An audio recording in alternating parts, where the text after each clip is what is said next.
Hey Tom, congratulations on making a really fun film. I just want to ask you, we're having a cast like this, a really fun cast, loads of great people on it. What was one of the most memorable moments from being on set with people like Simon and so on? These guys they're just so much fun. You all have met them. And I'm telling you, they're just warm, great people. So every day I look forward to going to set to work with them. You know, they're so talented, so you just know something's going to happen. We're going to get some great stuff every single day. Did you pull any pranks on Simon again?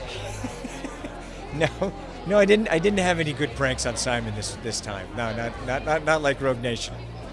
Running with a big film like this, there's going to be so many scenes that you shoot that don't make the final cut. I was wondering, what could we expect to get excited about to see on the DVD? Well, there's one particular piece which I'm excited to see on the DVD because I have never actually seen it finished and cut together, and that's a little sequence in the Grand Palais shortly after we land on the roof. So, yeah, check that out. What happens in that? I don't want to talk about it just yet. I don't want to spoil anything. So I don't know if I'm allowed to talk about it. My director's right there, so best I don't. We'll give you a slap on the wrist. Yes, yeah. She's literally a smack around the back of the head. There might be an entire fight sequence. Maybe, who knows? Is that between you and another? Who is that between? I can't tell you. I know there was a fight with Ilsa. There was a scene in the car with Tom and I on the way into the thing where things got a bit fruity. What actually happened in that scene with Tom then? Oh, we just talked about life in the back of a car, and I had blood over my dress, so I said something about that I enjoyed having the blood on my dress because she's a bit naughty. So yeah. We did shot a lot of footage. There were a couple of things that, on the day thought, oh, this is going to be in the movie. Some big action moments, actually, that in the end didn't really suit the narrative or didn't sort of serve the story. Chris McQuarrie is really good at structuring a story, and he knows what is wheat and what is chaff. And so, yeah, some amazing sequences ended up being chaff. We never, you don't know that on the day. But maybe you'll see them on the DVD. There was a scene where me and Tom had the fisticuffs, and he bounces my head off a BMW, and I came out with a black eye from that, actually.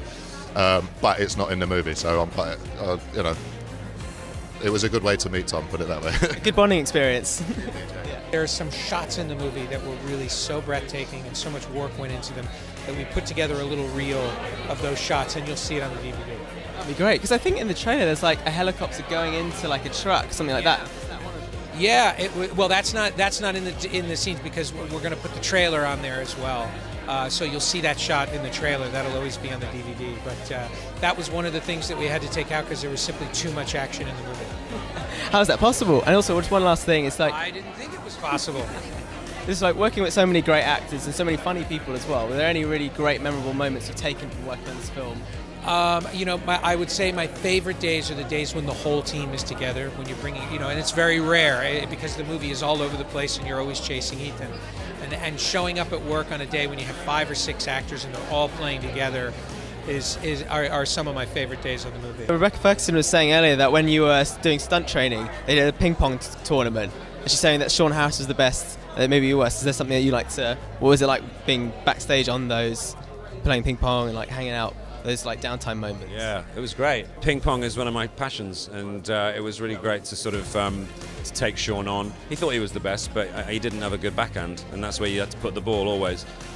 He'd smash a forehand straight over to you. You take it hard on the right, knock it back over the net, but skim it off the side. So then he'd end up sort of trying to go with a weak backhand, and he'd get the point. Were there any good bloopers, or did you find that like Simon would crack you up on set or anything like that? Or Simon particularly, also Sean Harris. There was one moment actually where it's the last scene in the film, we bundle him into a car, and every time we reset the car, he would sing random songs, Madonna, Kylie Minogue, whatever popped into his head, and just from the boot of a car, random. So yeah, figure that out.